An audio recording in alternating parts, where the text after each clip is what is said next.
بسم اللہ الرحمن الرحیم رب اشرح لی صدری ویسر لی امری واحلل عقدۃ من لسانی یفقہوا قولی۔ اس پروگرام میں آپ کا بہت بہت خیر مقدم ہے۔ آج ہم حضرت ابراہیم علیہ السلام یعنی ابراہیم کی زندگی کے کچھ حالات اور واقعات آپ کے سامنے رکھیں گے۔ حضرت ابراہیم علیہ السلام بچپن میں ہی ایک سیکر بن گئے، یعنی بہت ہی کم عمر میں انہوں نے باتوں پہ گہرائی سے سوچنا شروع کیا کہ کس نے مجھے پیدا کیا ہے، کون کریٹر ہے، کس نے یہ یونیورس بنائی، کون اس دنیا کے نظام کو چلا رہا ہے، کون زندگی دیتا ہے، کون موت دیتا ہے۔ تو یہ سب سوالات ان کے ذہن میں آتے تھے۔ اور پھر قرآن میں ایک واقعہ آیا کہ ایک بار جب وہ چھوٹے تھے تو انہوں نے ایک ستارہ دیکھا جو بہت چمک رہا تھا، تو وہ بولے کہ لگتا ہے یہی میرا رب ہے۔ لیکن پھر جب وہ ستارہ ڈوب گیا تو انہوں نے کہا کہ میں ڈوبنے والوں کو اپنا رب نہیں بناتا۔ پھر ایسے ہی چاند کے ساتھ پیش آیا کہ چاند کو انہوں نے دیکھا غور سے تو انہیں لگا کہ یہ بہت اچھا ہے، یہ زیادہ چمک رہا ہے، تو کہا کہ لگتا ہے یہی میرا رب ہے۔ لیکن پھر جب چاند بھی ڈوب گیا تو انہوں نے کہا کہ میں ڈوبنے والوں کو اپنا رب نہیں بناتا۔ پھر ایسے ہی واقعہ سورج کے ساتھ پیش آیا۔ جب سورج کو دیکھا انہوں نے چمکتا ہوا، فلما رأى الشمس بازغة قال هذا ربی هذا اکبر، کہ جب سورج کو چمکتا ہوا دیکھا انہوں نے کہا کہ یہی لگتا ہے کہ میرا رب ہے، یہ بہت بڑا بھی ہے۔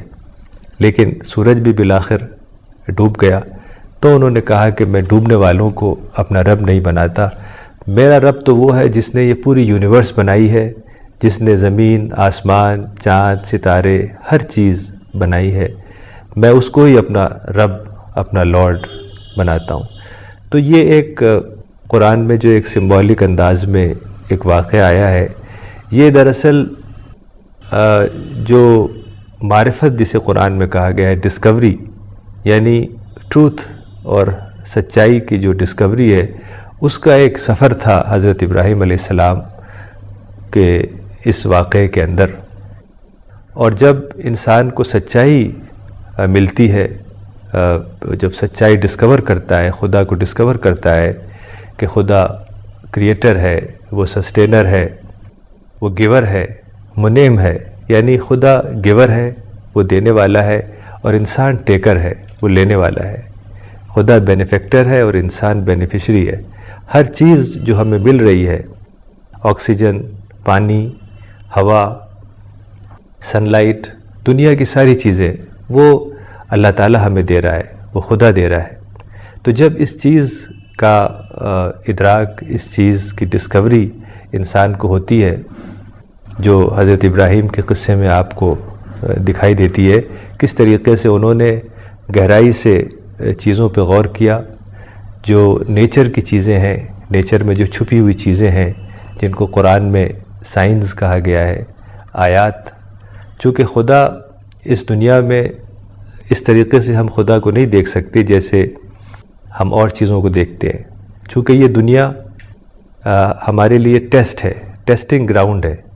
تو خدا نے اس طریقے سے یہ دنیا بنائی ہے کہ یہ زندگی جو 50 سال کی ہے یا 100 سال کی انسان کو دی گئی ہے، اس میں اس کا ٹیسٹ لیا جائے، اور اس ٹیسٹ کی بنیاد پر آخرت میں، موت کے بعد، جس کو ہم ہیئر آفٹر کہتے ہیں، اس زندگی میں اس کو ریوارڈ یا پنشمنٹ دیا جائے۔ تو جب انسان کو یہ ڈسکور ہوتا ہے کہ اس کا جو کریٹر ہے اور سسٹینر ہے، وہ لارڈ آف دا یونیورس ہے، تب اس کے اندر یہ شوق پیدا ہوتا ہے کہ وہ اس ڈسکوری کو، اس بات کو جو اس نے جانا ہے، سارے انسانوں کو بتائے۔ جیسا کہ ایک واقعہ ہے آرکیمیڈیز، جو گریک فلاسفر تھا، کہ اس کو ایک لا کا پتہ چلا، لا آف بایونسی جسے کہتے ہیں۔ جب اس کو اس لا کا پتہ چلا تو وہ بھاگا، اپنے ٹب میں نہا رہا تھا، وہیں سے وہ بھاگا یوریکا یوریکا کہتے ہوئے کہ جائے لوگوں کو بتا دے کہ یہ لا اس نے ڈسکور کیا ہے۔ اسی طریقے سے جب انسان خدا کو ڈسکور کرتا ہے جب وہ غور و فکر کرتا ہے، سوچتا ہے گہرائی سے، اسٹڈی بڑھاتا ہے، اور جو نیچر میں چیزیں چھپی ہوئی ہیں جس کو میں نے بتایا کہ آیات یا سائنز کہا گیا ہے، نشانیاں، تو ان چیزوں پہ غور و فکر کرنا، گہرائی سے غور و فکر کرنا جسے قرآن میں تدبر کہا گیا ہے، اور اپنی اسٹڈی بڑھانا، قرآن کو پڑھنا، قرآن کے ڈیپر میننگ کو سمجھنا، تو ان سب چیزوں سے معرفت یعنی خدا کی ڈسکوری ہوتی ہے۔ پھر وہ چاہتا ہے کہ جو ڈسکوری اسے ہوئی ہے وہ اور لوگوں کو بتائے۔ اسی کو دعوت کہتے ہیں۔ دعوت کے معنی ہوتے ہیں ٹو کال۔ تو جس زمانے میں حضرت ابراہیم علیہ السلام ار میں پیدا ہوئے، ار ایک شہر تھا عراق کا، قدیم عراق کا ایک شہر تھا، تقریباً 4000 سال پہلے حضرت ابراہیم علیہ السلام وہاں پیدا ہوئے، تو اس زمانے میں وہاں شرک کا غلبہ تھا۔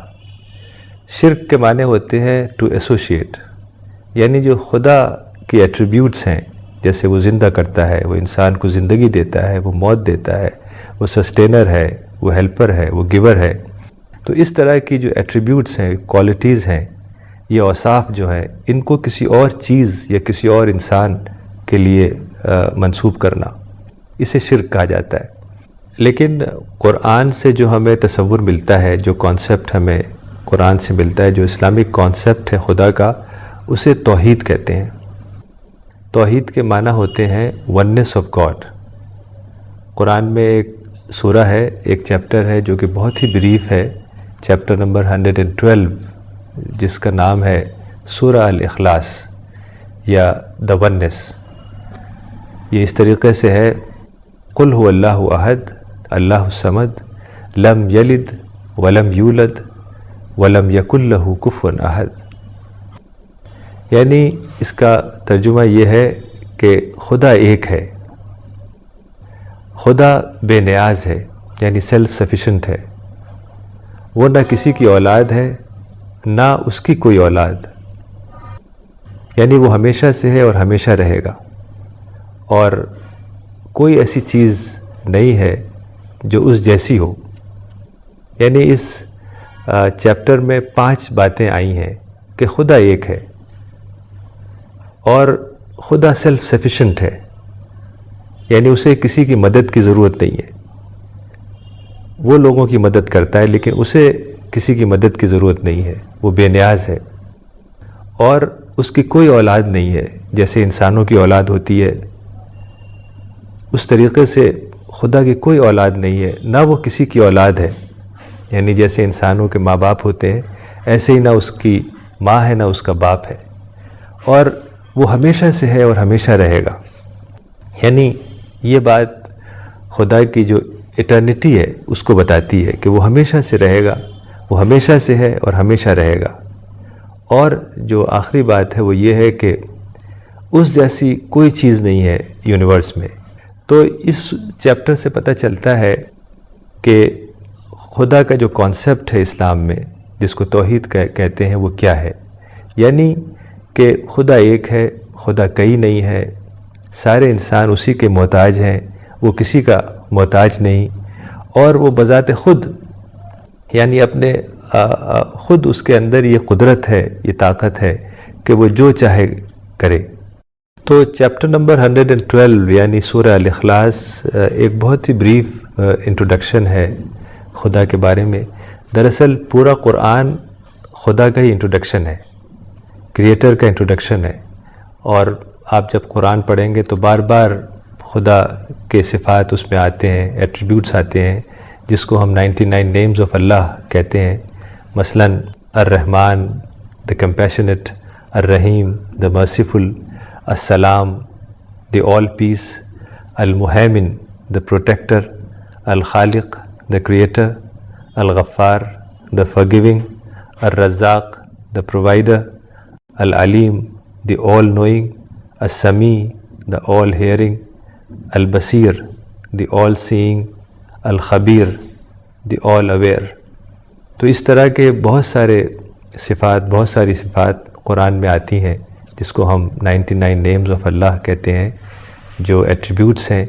تو دراصل قرآن سے آپ کو پتہ چلتا ہے کہ اللہ تعالیٰ کے ایٹریبیوٹس کیا ہیں، یعنی قرآن ایک طریقے سے خدا کا انٹروڈکشن ہے۔ تو اس زمانے میں جب حضرت ابراہیم علیہ السلام عراق میں تھے تو وہ شرک کا ماحول تھا، یعنی لوگ چیزوں کی پرستش کرتے تھے، لوگ اپنے کنگ، اپنے بادشاہ کی پرستش کرتے تھے، اسی کو گاڈ سمجھتے تھے۔ جیسے اس زمانے میں جو بادشاہ تھا اس علاقے کا، اس کا نام نمرود تھا۔ تو وہ زمانہ ایسا تھا کہ اس وقت جو بادشاہ کا مذہب ہوتا تھا وہی مذہب سب کا ہوتا تھا، وہ ریلیجس انٹالرنس کا زمانہ تھا۔ آج ریلیجس ٹالرنس کا زمانہ ہے، آج فریڈم ہے، آپ جو بھی مذہب اختیار کرنا چاہیں آپ فری ہیں۔ لیکن اس زمانے میں بادشاہ کا جو مذہب ہوتا تھا وہی سب لوگوں کا مذہب ہوتا تھا، یعنی جبراً بادشاہ کمپلسولی بادشاہ کے حکم سے سارے لوگ اسی مذہب کو اختیار کرتے تھے جو بادشاہ کا مذہب ہوتا تھا۔ تو اس زمانے میں جب حضرت ابراہیم علیہ السلام ار میں تھے، عراق میں تھے، تو وہاں ایک بادشاہ تھا جس کا نام نمرود تھا، اور وہ ایک ملک جس کا نام شنار تھا اس کا بادشاہ تھا، اور یہ ملک شنار میسوپوٹیمیا ریجن میں ایک ملک تھا، یعنی قدیم عراق کا ایک ملک تھا۔ غالباً ار اسی ملک کا ایک شہر تھا۔ تو جب حضرت ابراہیم علیہ السلام نے لوگوں کو ایک خدا کی طرف بلایا، ایک خدا جسے توحید کہتے ہیں اس کی طرف بلایا، تو یہ باتیں نمرود تک بھی پہنچیں، تو اس کو یہ باتیں عجیب لگیں، حضرت ابراہیم علیہ السلام کی باتیں اسے کچھ عجیب لگیں۔ تو اس نے حضرت ابراہیم کو اپنے دربار میں بلایا، اور جو اس وقت کے اسکالرز تھے ان کی موجودگی میں حضرت ابراہیم سے بات چیت کی۔ تو جو بادشاہ کے درباری تھے، جو اسکالرز تھے نمرود کے درباری، انہوں نے یہ کہا کہ بادشاہ ہی اس لائق ہے کہ اس کی عبادت کی جائے، اس کی ورشپ کی جائے۔ تو حضرت ابراہیم علیہ السلام نے توحید کا نظریہ پیش کیا، ایک خدا کے بارے میں بتایا، اور بتایا کہ خدا ہی وہ ہے جس کی ورشپ کی جائے، چونکہ وہی کریٹر ہے، وہی زندگی دیتا ہے، وہی موت دیتا ہے۔ حضرت ابراہیم علیہ السلام نے کہا، اذ قال ابراہیم و ربی الذی یحیی و یمیت، یعنی ابراہیم نے کہا کہ میرا رب تو وہ ہے جو زندگی دیتا ہے اور موت دیتا ہے۔ تو بادشاہ نے کہا کہ میں بھی زندگی دیتا ہوں اور موت دیتا ہوں۔ قال انا احیی و امیت، یعنی بادشاہ نے کہا کہ یہ کیا بات ہے، میں بھی زندگی اور موت دے سکتا ہوں۔ تو اس نے اس بات کو ڈیمونسٹریٹ کرنے کے لیے 2 قیدیوں کو بلایا جن کو سزائے موت کا حکم تھا، ان کو پھانسی ہونے والی تھی۔ تو ان میں سے ایک قیدی کو چھوڑ دیا اس نے، کہا کہ جاؤ تم آزاد ہو، اور دوسرے قیدی کو قتل کر دیا۔ تو اس نے یہ دکھایا کہ دیکھو میں نے بھی زندگی دی، ایک آدمی کو زندگی دے دی اور ایک آدمی کو موت دے دی۔ تو حضرت ابراہیم علیہ السلام اس پر چپ رہے، اور وہ بولے کہ قال ابراہیم فإن اللہ یأتی بالشمس من المشرق فآتی بها من المغرب۔ تو حضرت ابراہیم علیہ السلام نے بحث نہیں کی، بلکہ انہوں نے ایک اور بات رکھی بادشاہ کے سامنے، کہا کہ ٹھیک ہے، میرا رب سورج کو ایسٹ سے نکالتا ہے، تم ویسٹ سے نکال کے دکھاؤ۔ تو بادشاہ کے کچھ سمجھ میں نہیں آیا، وہ اسپیچ لیس ہو گیا۔ فبہت الذی کفر۔ تو اس سے ہمیں ایک یہ سبق ملتا ہے کہ جب ہم کسی سے بات کریں قرآن کے بارے میں، اسلام کے بارے میں، جسے دعوت کہتے ہیں، تو اس کا کیا انداز ہونا چاہیے، یعنی بہت ہی ٹھنڈے انداز میں، ایموشنل نہیں ہونا چاہیے، ریئیکٹ نہیں ہونا چاہیے، ٹھنڈے دماغ سے سوچ کر بات کرنی چاہیے، اور جس سے ہم بات کر رہے ہیں اس کی نفسیات کو سمجھ کر، اور کبھی ریئیکٹ نہیں ہونا چاہیے۔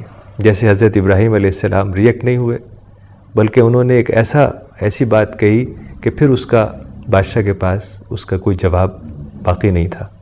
دراصل جو بادشاہ یعنی نمرود تھا، وہ یہ سمجھتا تھا کہ جو مجھے اقتدار ملا ہوا ہے، پاور ملا ہوا ہے، میں بادشاہ ہوں، یہ میری ذاتی کوشش کا نتیجہ ہے۔ یعنی انسان کو جو بھی چیزیں ملتی ہیں، چاہے وہ بزنس ہو یا جاب ہو یا پراپرٹی ہو یا کار ہو یا بینک بیلنس ہو یا کوئی بھی دنیاوی چیز ہے، یہ سب چیزیں دراصل خدا کی دی ہوئی ہیں، خدا کی طرف سے عطیہ ہیں، گفٹ ہیں۔ اگر انسان اس طریقے سے سوچے گا کہ جو کچھ بھی اس کے پاس ہے، اس کی ہیلتھ، اس کا ایگزسٹنس، ساری جو مٹیریل چیزیں اس کے پاس ہیں، وہ سب خدا کی دی ہوئی ہیں، تو اس کے اندر ماڈسٹی آئے گی، تواضع آئے گا۔ اور اگر وہ یہ سوچے گا کہ یہ ساری چیزیں میری اپنی کوشش کی وجہ سے ہیں، میرا رائٹ ہے، تو اس کے اندر ایروگنس پیدا ہوگا۔ جس طریقے سے بادشاہ نے یہ سوچا کہ میں بادشاہ ہوں، میرے پاس اقتدار ہے، میں کسی کو زندگی دے سکتا ہوں، میں کسی کو موت دے سکتا ہوں، تو یہ دراصل اس سے ایروگنس پیدا ہوتا ہے۔ اور اسلام کا جو طریقہ ہے وہ ماڈسٹی سکھاتا ہے، ایروگنس نہیں سکھاتا۔ تو پھر جب حضرت ابراہیم علیہ السلام نے اپنے شہر ار میں خدا کے بارے میں لوگوں کو بتانا شروع کیا، تو وہاں کے اکثر لوگ حضرت ابراہیم سے ناراض ہو گئے۔ خود ان کے والد جن کا نام آزر تھا وہ ناراض ہو گئے، اور بادشاہ بھی ان سے بہت ناراض تھا۔ تو لوگوں نے یہ طے کیا کہ ان کو کوئی فزیکل پنشمنٹ دیا جائے۔ تو یہ طے ہوا کہ حضرت ابراہیم کو آگ میں ڈال دیا جائے۔ تو نمرود جو بادشاہ تھا اس نے ایک بہت بڑا انتظام کیا، بہت لکڑیاں جمع کی گئیں، اور اس کا ایک پائل لکڑیوں کو بنایا گیا اور اس میں آگ لگا دی گئی۔ اس زمانے میں ایک چیز ہوتی تھی جس کو منجنیق کہا جاتا تھا، یعنی اس کو انگلش میں کیٹاپلٹ کہتے ہیں، یعنی ایک لکڑی کی ایک پرانے زمانے کی ایک مشین نما چیز ہوتی تھی جس سے پتھر وغیرہ پھینکے جاتے تھے۔ جب لڑائی ہوتی تھی تو یہ آرمی کے پاس ایک چیز ہوتی تھی جس سے پتھر پھینکتے تھے، ایرو پھینکتے تھے، بارود پھینکتے تھے۔ تو اس طرح کی ایک چیز منجنیق کے اوپر حضرت ابراہیم علیہ السلام کو رکھا گیا، اور اسی سے ان کو پھینک دیا گیا آگ کے اندر۔ لیکن جب یہ واقعہ پیش آ رہا تھا تو حضرت ابراہیم علیہ السلام نے اللہ تعالیٰ سے دعا کی کہ اللہ تعالیٰ، اے میرے رب، میں اس زمین پر صرف ایک واحد شخص ہوں جو تیری عبادت کرتا ہے، جو تیری ورشپ کرتا ہے، تو میری مدد فرما۔ تو اللہ تعالیٰ نے کہا کہ تم میرے کسی بھی فرشتے کو بلاؤ، وہ تمہارے پاس آئے گا مدد کے لیے۔ تو ایک فرشتہ آیا، فرشتے نے کہا کہ میں پانی کا فرشتہ ہوں۔ تو دراصل اسلام میں یہ تصور ہے کہ جو بھی نیچر میں فینومینا ہیں، جیسے پانی کا برسنا، ہواؤں کا چلنا، دریا کا بہنا، یہ سب چیزیں فرشتے کر رہے ہیں، فرشتے اس کو مینیج کر رہے ہیں۔ تو ایک فرشتہ آیا اور وہ بولا کہ میں پانی کا فرشتہ ہوں، اگر آپ کہیں تو میں اس آگ پر پانی ڈال دوں اور یہ آگ ٹھنڈی ہو جائے گی۔ تو حضرت ابراہیم نے سر اپنا آسمان کی طرف اٹھایا اور کہا کہ اے اللہ، تو آسمان میں اکیلا ہے اور میں زمین میں اکیلا ہوں جو تیری ورشپ کرتا ہوں، تیری عبادت کرتا ہوں، تو ہی کافی ہے میرے لیے، تو میری مدد فرما اور تو بہترین مدد کرنے والا ہے۔ تو پھر اللہ تعالیٰ نے کہا کہ اے آگ، تو ٹھنڈی ہو جا ابراہیم کے لیے اور سلامتی بن جا۔ تو وہ آگ جو دہک رہی تھی وہ ٹھنڈی ہو گئی اور حضرت ابراہیم علیہ السلام اس طرح بچ گئے۔ تو حضرت ابراہیم علیہ السلام کے قصے میں ہمارے لیے بہت ہی گہرا سبق ہے، خاص طور سے بچوں کے لیے، یوتھ کے لیے، چونکہ آپ نے دیکھا ہے کہ بچپن میں ہی ان کے اندر چیزوں کو گہرائی سے جاننے کا شوق پیدا ہو گیا تھا، یعنی انہوں نے چیزوں کے اوپر غور و فکر کیا۔ تو ہمیں بھی یہ چاہیے کہ ہم چیزوں پہ غور و فکر کریں، گہرائی سے سوچیں، اپنے اندر سیکنگ اسپرٹ کو جگائیں، خدا کو ڈسکور کریں، جسے معرفت قرآن میں کہا گیا ہے۔ اور یہ کام ہر انسان کو کرنا ہے کہ اسے ڈسکور کرنا ہے، اسٹڈی کرنا ہے، گہرائی سے باتوں کو سوچنا ہے۔ حضرت ابراہیم علیہ السلام کی زندگی سے ہمیں یہ پتہ چلتا ہے کہ یہ چیز انسان بچپن سے ہی شروع کر سکتا ہے۔ تو اس لیے بچے ہیں، جو یوتھ ہیں، جو نوجوان ہیں، انہیں چاہیے کہ وہ ڈسٹریکشنز سے بچیں۔ آج کل بہت ڈسٹریکشنز ہیں، جو social networking websites ہیں، اس میں بہت وقت ضائع ہوتا ہے، اور اس طرح کی اور چیزیں، موبائلز پہ ہر وقت بات چیت کرنا، بہت زیادہ ٹیلی ویژن دیکھنا، تو ان سب چیزوں سے بچیں۔ دوستوں کے ساتھ بہت زیادہ وقت ضائع کرنا، تو جب آپ ان سب چیزوں سے بچیں گے تو آپ کے پاس وقت ہوگا کہ آپ گہرائی سے باتوں کو سمجھیں گے، زندگی کا جو مقصد ہے، جو پرپس ہے، جو اللہ تعالیٰ نے کس لیے انسان کو کریٹ کیا ہے، ان سب باتوں کو گہرائی سے سمجھیں گے، تبھی آپ ایک بامقصد زندگی گزار سکیں گے۔ تو ہمیں اس سے یہ سبق ملتا ہے کہ جو بھی لوگ خدا کی راہ میں خدا کے دین کا کام کریں گے، اسلام کا کام کریں گے، قرآن کے میسیج کو لوگوں تک پہنچائیں گے، تو انہیں اسی طریقے سے بہت ہی خاص مدد اللہ تعالیٰ کی طرف سے ملے گی۔ تو آج اتنا ہی، انشاءاللہ اگلے ایپیسوڈ میں حضرت ابراہیم علیہ السلام کی زندگی کے کچھ اور حالات اور واقعات آپ کے سامنے رکھیں گے، اور دیکھیں گے کہ اس میں ہمارے لیے کیا سبق اور کیا رہنمائی کا سامان ہے۔ تب تک کے لیے خدا حافظ، وآخر دعوانا ان الحمد للہ رب العالمین۔